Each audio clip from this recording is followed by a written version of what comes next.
सम्मानित साथियों, नमो बुद्धाय, जय भीम। जैसा कि आप सभी को मालूम है कि हम अक्सर कुछ जो महत्वपूर्ण वीडियो जो हैं वो आप तक लाते रहते हैं।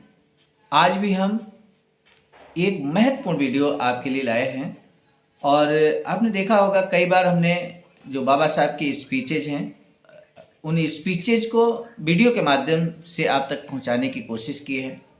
आज भी हम एक बहुत ही महत्वपूर्ण स्पीच जो बाबा साहब ने 28 सितंबर 1952 को दिया था, उस स्पीच को आप तक पहुंचा रहे हैं। और इस स्पीच की जो महत्वपूर्ण बातें हैं उन पे आपको ध्यान देना होगा, हम सभी को ध्यान देना होगा और उनको गंभीरता से लेना होगा। क्या कुछ स्पीच में बाबा साहब ने क्या है कहा है और उस पर क्या अमल करने की आवश्यकता है, इस वीडियो को अंत तक देखकर आप जरूर इस बात को महसूस करेंगे। इससे पहले कि हम वीडियो को शुरू करें, बाबा साहब के स्पीच को आपके समक्ष रखें, हम अपना परिचय आपको दे देते हैं। मैं सर्वजीत आर्या, राष्ट्रीय कोषाध्यक्ष, अखिल भारतीय अनुसूचित जाति जनजाति कर्मचारी कल्याण एसोसिएशन, आवाज का, नई दिल्ली। अब हम शुरू करते हैं बाबा साहब का स्पीच। तो स्पीच का जो माध्यम है वो हम आपको बता देते हैं। जो संदर्भ है वो हमारे पास ये जो बुक आप देख रहे हैं, बाबा साहब डॉक्टर अंबेडकर संपूर्ण वाङ्मय खंड 40। और ये हम आपको भी सजेस्ट करेंगे कि ये जो बाबा साहब का संपूर्ण वाङ्मय है 40 किताबों का, ये आप भी परचेज कर लेंगे, मंगा लेंगे।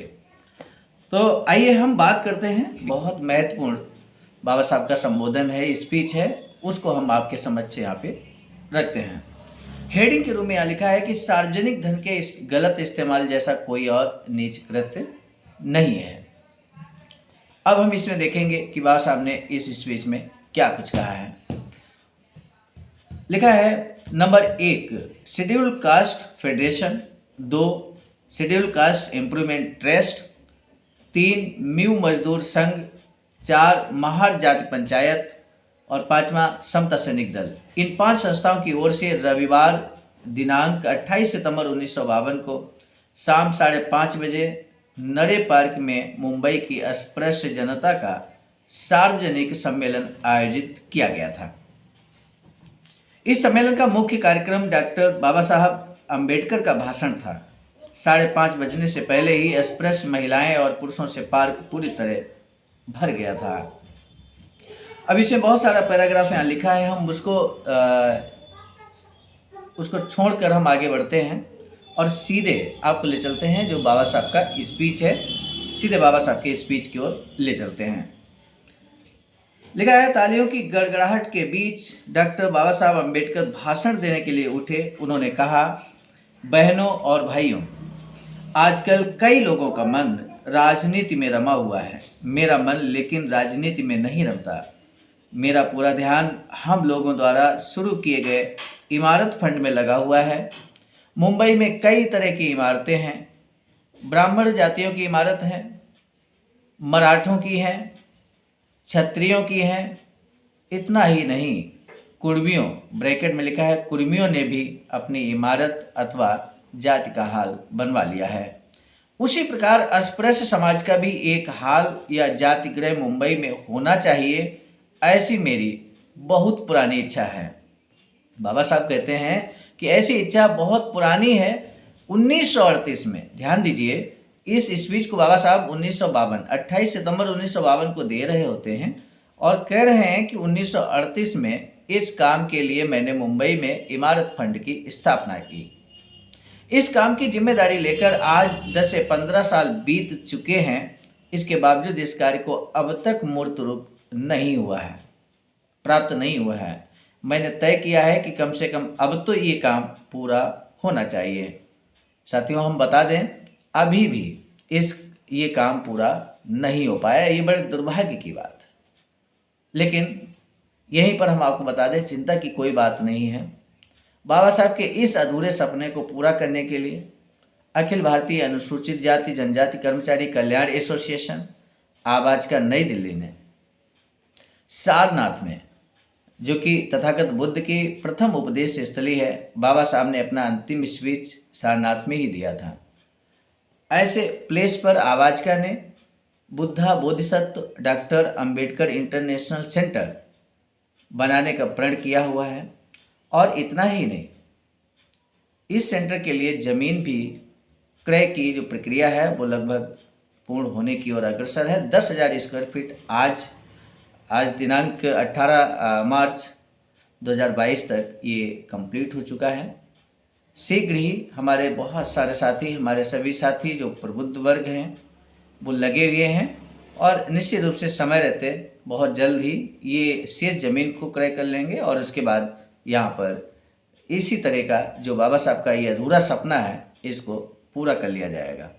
और इस वैचारिकी केंद्र उसको हम लोगों ने बहुजन वैचारिकी केंद्र नाम दिया है और उसको पूरा करने के लिए लगातार प्रयत्नशील हैं। हम लोग लगे हुए हैं। आप सबके सहयोग से वो निश्चित रूप से बाबा साहब का ये सपना जो अधूरा सपना है इसको हम लोग अवश्य पूरा करेंगे। आगे बाबा साहब क्या कहते हैं उसको भी हम आपको बता देते हैं। मैंने लिखा है, मैंने तय किया है कि कम से कम अब तो ये काम पूरा होना चाहिए। इस काम के पूरे होने से पहले अब मैं कोई और काम हाथ में नहीं लूँगा। ये काम बेहद आवश्यक है। ये जानकर हर कोई पूरे मन से इसमें जुट जाए। आज इस मद में मेरे पास जो रकम है वो इस प्रकार है। पहले की बची रकम 40,000 रुपया हीरक महोत्सव के लिए मुंबई के लोगों द्वारा इकट्ठा किए गए और बचे हुए 18,000 रुपये। इसमें बाहर गांव के 1,000 रुपये, मुंबई से बाहर वाले लोगों द्वारा इमारत फंड में भेजे गए 4,000 रुपये और बिना ब्याज के मिले 32,000 रुपये। बाकी रकम आप सभी को मिलकर जुटानी पड़ेगी। इस काम के लिए कर्ज लेने का मेरा ख्याल था, लेकिन अब मैंने वो ख्याल छोड़ दिया है, क्योंकि अगर कर्ज लेते हैं तो 10 से 12% का ब्याज देना पड़ेगा। ब्याज के नाम पर इतनी बड़ी रकम देने का मेरा ख्याल नहीं है। आप सब लोग अगर चाहें तो बिना कर्ज के हम इस काम को पूरा कर पाएंगे। मुंबई में 4 कमेटियां नियुक्त कर मुंबई के बाहर कुछ लोगों की या तहसीलों की कमेटियां बनाकर आपको ये काम पूरा करना होगा। इस बारे में मैं दोबारा नहीं बताऊंगा।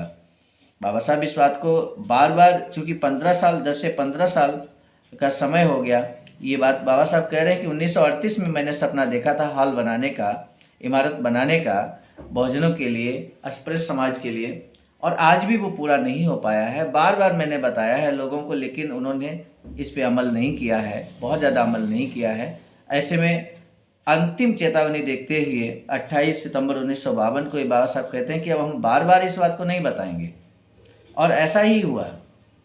इसके बाद बाबा साहब ने कभी इसका जिक्र नहीं किया 1952 के बाद, आई थिंक, क्योंकि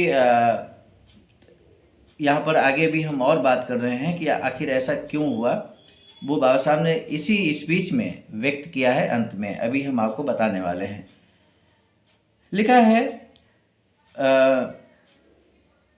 यही बताने के लिए मैं यहाँ आया हूँ। 1 तारीख के बाद मैं दिल्ली जा रहा हूँ और शायद कई दिनों तक मैं लौट नहीं पाऊँगा। मैं यहाँ नहीं हूँ तो ये काम रुकना नहीं चाहिए। मेरे होते हुए जिस तेज़ी से ये काम चल रहा है उससे अधिक तेज़ी से मेरे बाद भी ये काम चलता रहना चाहिए। आपके काम की रिपोर्ट मुझे दिल्ली में मिलती रहनी चाहिए और रिपोर्ट मुझे संतोष देने वाली होनी चाहिए। यहाँ जिन संस्थाओं के सहयोग से ये सम्मेलन किया जा रहा है वे सब इस काम को अपना काम समझकर अपने अपने विभागों में काम में लग जाना चाहिए। आज दशहरा है, यानी कि 28 सितंबर 1952 को दशहरा रहा होगा। दशहरे को सोने का दिन कहते हैं, हालांकि सोना ना आपके पास है ना मेरे पास। आज का ये मौका बस सोने जैसा है। यहाँ से निकलने से पूर्व आप सब इमारत फंड इकट्ठा करने के लिए सोने जैसी प्रतिज्ञा करें। बाबा साहब संकल्प लेने को कहते हैं कि ऐसी प्रतिज्ञा करें जो सोने जैसी हो। आपकी प्रतिज्ञा की अगर कसौटी पर कसा जाए तो उसे 100% ही निकलना चाहिए। मेरी जनता गरीब है, लेकिन उन सब पर मेरा विश्वास है।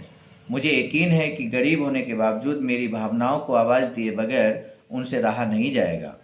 हालांकि पढ़े लिखे लोगों से इस अवसर पर मैं 2 शब्द कहना चाहूँगा।